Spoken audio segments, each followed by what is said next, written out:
Turabasuhuje abadukurikiye kuri Bridging Finance.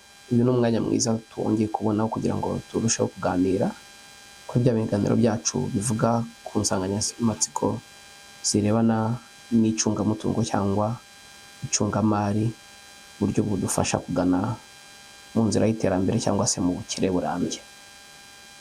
Uyu munsi tugiye kuganira ku nsanganyamatsiko ivuga ku isano cyangwa se ku mibanire y'abantu n'amafaranga. Imibanire yawe n'amafaranga ihagaze ite? Mbese amafaranga yawe urayategeka cyangwa aragutegeka? Hari abantu batunga amafaranga ariko igihe bamarana nayo kikaba gito cyane ugereranyije n'iyo banyuze mu biganza. Hari n'abantu bagira amafaranga makeya ariko bakabana nayo akaramata, umuntu agahora afite amafaranga. Kuri wowe bihagaze bite? Muri iyi video tugiye kureba imibanire ikwiye umuntu akwiye kugirana n'amafaranga, hanyuma n'imyitwarire amafaranga azagira bitewe n'uko yabaniye. Ubusanzwe ikibazo ntabwo ari amafaranga make cyangwa menshi ubona, ahubwo uburyo ubana nayo, uburyo uyabanira nibwo buzatuma urambana nayo.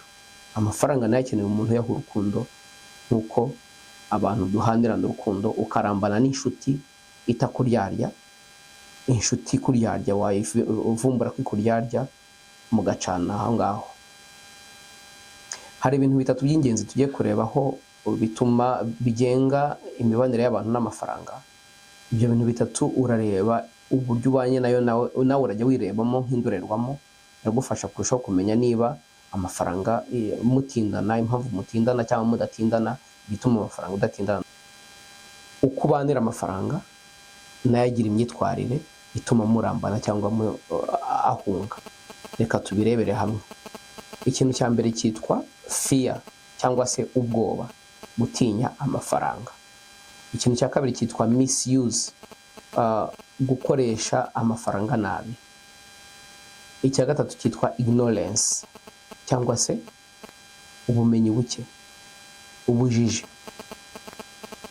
Igice cya mbere twinjiye mu nsanganyamatsiko cyangwa se igice cya mbere kivuga kuri fear cyangwa uburyo bwo gutinya amafaranga.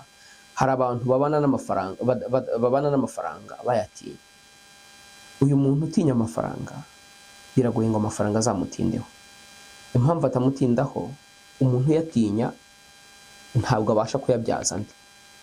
Amafaranga ubundi akunda umuntu uyakoresha akayatuma kugira ibyo amukorera kugira ngo azana inyungu. Uburyo yatumamo nta bundi ni kwa kundi umuntu aba afite amafaranga, ukavuga uti amafaranga ngiye kuyaguramo ikibanza. Reka tuvuge ibiri hafi yacu. Amafaranga ngiye kuyaguramo ikibanza mu buryo bw'ishoramari. Nyuma y'imyaka 3 kiriya kibanza kizazamura agaciro, amafaranga yanjye agarukane n'inyungu. Ndakavuga ati amafaranga njye ndayafite ariko ntabwo nshoboye kwirirwa nivuna, mfite akazi kampemba ku kwezi, amafaranga yanjye naguma aho ngaho, nagume kuri konti. Mu minsi ishize nababwiye mu kiganiro ko amafaranga washyize kuri konti muri banki nta yandi masezerano ufitanye na banki yuko izakungukira. Ari amafaranga naho yamara imyaka 10, aho kugira ngo uzayasange uko washyizemo uzasanga yaragabanutse, kuko hari imirimo banki gukorera mu gucungira aya mafaranga ugomba kuyihembera. Kandi ntabwo ari ukugutereta ngo uyihemba, ahubwo yo yihemba mbere. Niba ukwezi gushize ikigomba kwihembera kihemba muri aya mafaranga yawe. Bivuze ngo nufata amafaranga 100 ukayashyira kuri banki, mu gihe cy'umwaka amafaranga 100 ntabwo azaba akiri 100. Mu gihe cyose utavuganye na banki nkiko y'amafaranga yawe izayungukira. Buri kwezi bakuraho amafaranga yo gucunga konti yawe. Wenda reka dufate urugero rwa banki ica amafaranga 1000 ku kwezi. Nyuma y'umwaka izakuraho amafaranga 1000 ukubye n'amezi 12. Bivuze ngo amezi 12 ahwanye n'amafaranga 12,000 bizava muri bya 100,000. Hasigaye angahe?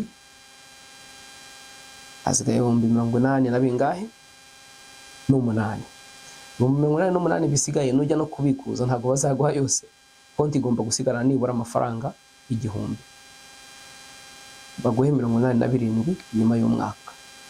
Uyu muntu atinya amafaranga, ntagira n'ubwenge bwo kujya kubwira banki ngo aya mafaranga 1,100 byanjye ndi kubona nzamara umwaka ntayakeneye, nimuyafate muyambikire nzayatwara nyuma y'umwaka, nimuyambikire kuri konti yunguka. Nibura no yashyira kuri konti yunguka bazaguha twatunyungu, uretse ko nyine amafaranga makeya inyungu atanga ni nke cyane ugereranyije no kuba wayashora hariya hanze. Umuntu utinya amafaranga rero ntabwo ashobora kuyashora muri business, ntabwo yatangiza business atinya amafaranga, aravuga ngo ntazahomba. Umuntu utinya amafaranga ntabwo yakora ishoramari rirambye, aravuga ati amafaranga yanjye azangarukira ryari. Umuntu utinya amafaranga biragoye kugira ngo azafate umwanzuro ku mafaranga. Rimwe na rimwe niyo mufatanyije projet birakugora, birakuvuna kugira ngo mufate ibyemezo bijyanye n'amafaranga. Muramutse niba ari koperative murimo, ni wa muntu uzasanga akugora mu gufata ibyemezo bijyanye n'amafaranga, ati we muretse aya mafaranga ntabwo twayakayakoresheje gutya, ndi kumva twaba tuyaretse nabagumye kuri konte, kandi uzi ko agomba gusohoka akajya gukora imirimo ya koperative. Umuntu rero utinya amafaranga, banza urebe uburyo bwo kuyatinya. Utinya uhora n'ubwoba bw'uko amafaranga yawe azahomba, uhora n'ubwoba bwo gutinya risk, kandi umuntu udafashe risk ntabwo ashobora kunguka. Buri gihe rero ukwiye guhitamo umutekano nibyo, ariko kandi ukanazirikana ko uwo mutekano ugomba kugira ikiwishyura. Aba bantu rero batinya amafaranga bumva bakeneye guhitamo umutekano w'amafaranga, ariko uwo mutekano nawo ukabasiga nta kindi kintu bafite. Nyamara hari ubundi buryo bagombye guhindura imitekerereze, bagahitamo umutekano ariko kugira icyo winjiza mu gihe cyose amafaranga wayafashe ukayakoresha mu mishinga ishobora kunguka, kandi nabwo ubona yizewe mu buryo bufatika. Ntabwo nkubwiye ngo ufate amafaranga uyajyane muri beti ngo utekereze ko amafaranga ariho wayatinyutse ugiye kuyabyaza umusaruro. Ushobora amafaranga mu mushinga ubona nawe uzakubyarira inyungu, ariko nanone wo kuvuga ngo urayabika mu nzu cyangwa mu mufuka, ndavuga muri banki, kubera ko aho ngaho ntacyo azakumarira. Gutinya amafaranga rero bituma abantu badatera imbere, kuko amafaranga akunda abantu bayafataho icyemezo atari abayatinya. Amafaranga akunda abantu bayafataho icyemezo, ntabwo akunda abayatinya. Icya kabiri aricyo twise misuse, gukoresha amafaranga nabi. Hari abantu badafite ikibazo cyo kubona amafaranga, ahubwo ikibazo ni uburyo bayakoresha. Uyu muntu wa kabiri ntabwo afite ikibazo cy'uburyo bwo kubona amafaranga, amafaranga arayabona pe, ariko akaba afite ikindi kibazo cy'uburyo bwo kuyakoresha. Amafaranga abonye yose akayakoresha nabi, kandi kuyakoresha nabi kwa mbere ni ukuba wakwakira amafaranga ukibagirwa kubanza kwihemba. Iyo mvuze kwihemba ngira ngo abo twatangiranye murabyumva. Umurimo wose wakoze ukubyarira amafaranga, ikintu cyose wakoze kikwinjiriza amafaranga, ukwiye gutekereza kuvuga ngo aya mafaranga nakora iki kugira ngo atanshiraho, aya mafaranga nakora iki kugira ngo nyagumaneho. Nuvuga ngo icyo ukora uhita ufata kuri ya mafaranga ugafata umugabane umwe, wenda mu kiganiro gitaha tuzagena ingero z'imigabane ukwiye gufata mu rwego rwo kugira ngo uhitemo ufate amafaranga yo gushora, uretse ko biterwa na gahunda y'umuntu y'ishoramari ry'umuntu, cyangwa ufata yo kuzigama ko bari guteganyiriza ibintu bishobora kugutungura, cyangwa se no guteganyiriza projet runaka. Ariko mu by'ukuri abantu bafata amafaranga barangiza bagatangira kuyakoresha mu bintu bitandukanye, ariko ubona bitagarura, bitatuma agaruka. Ibintu bitatuma agaruka ni ibintu nk'ibintu byo kwishimisha, ibintu byo kusabana n'abantu, ariko bitari buze kugira ikintu bikwinjiriza. Nimvuga gusabana ntimurakare, ariko umuntu agomba kugena n'ibyo asabanamo, sibyo se? Uyu muntu kizamukubwira ni uko amafaranga yose yakira ayajyana mu bintu byo kwishimisha. Icya kabiri, uyu muntu amafaranga yose yakira ntabwo ajya afatamo na make yavuge ngo aya ngaya reka nyazigame, ejo nshobora kugutungurwa n'ikibazo ayakoresha. Mfite umushinga nshaka kuzakora, reka aya mafaranga mbonyeho mfate igice kimwe kijyane mu mafaranga nteganyirije kuzakoresha uyu mushinga.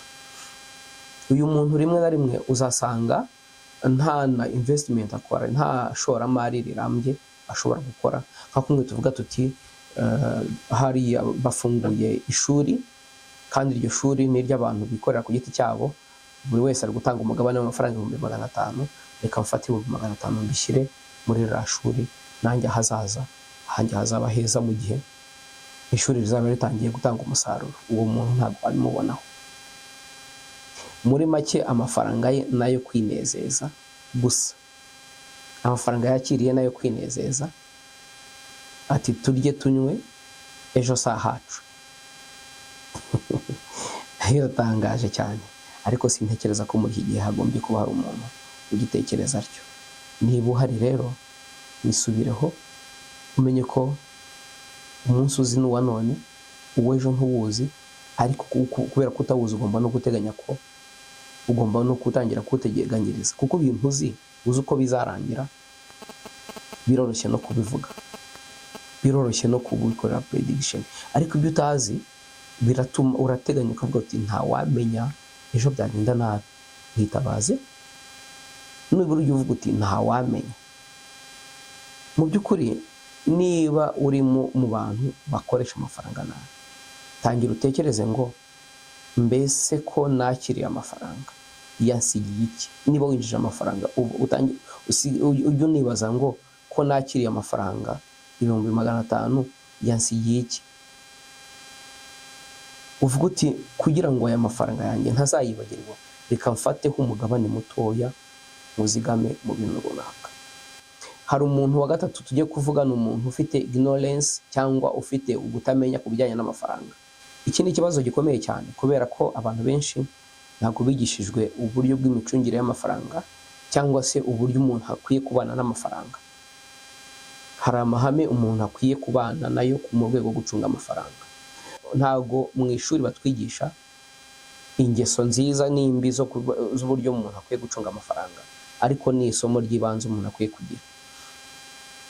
Abantu badafite ubumenyi buhagije cyangwa ubumenyi na buke ku bijyanye n'amafaranga, nibo abandi usasanga amafaranga nabo bayabona, ariko ntago bazi uburyo bagomba kuyashimashima, bagomba kuyakaresa kugira ngo bagumeho. Ntago bazi uburyo bagomba kuyakaresa ngo bagumeho, ntago bazi uburyo bagomba kuyatreta kugira ngo kuyadetinga kugira ngo agumane nabo. Date y'amafaranga rero ntago ari ibintu birenze. Amafaranga nuko yateganyiriza ibyo azakora, twarabivuze mu biganiro byabanje. Amafaranga wamara kuyateganyiriza ibyo azakora, n'igihe wamaze kubiha umurongo, amafaranga ugatangira ukayakoresha, ukayashora mu mishinga ishobora kunguka. Kandi njya mvuga umushinga wunguka, ntugatekereze ibintu birenze, ahubwo bijyana n'ubushobozi bwawe. Nkuko twabivuze, nkuko tubizi neza ko ihene irishaho ikiziriko cyayo kigera, nawe nujya gutekereza aho ushora amafaranga n'amafaranga ushora, utekereza umushinga ungana n'ubushobozi ufite. Ntabwo ari ibintu birenze. Icyo kizatuma amafaranga yaba make cyangwa menshi ubonye atagupfira ubusa, ahubwo ashobora kugira icyo asiga mu mibereho yawe.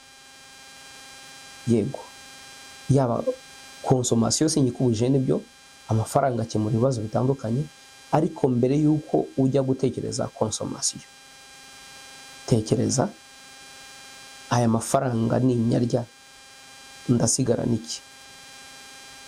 Uhita uvuga ati reka mfate make nyajyane muri ibi, ubundi mbashe kubona uko ubutaha ubuzima buzakomeza. Amafaranga rero akunda abantu bayabanira, amafaranga akunda abantu bazi neza imikorere yayo, amafaranga akunda abantu bayazi, amafaranga akunda abantu bayakoresha, amafaranga akunda abantu bayafiteho ubumenyi.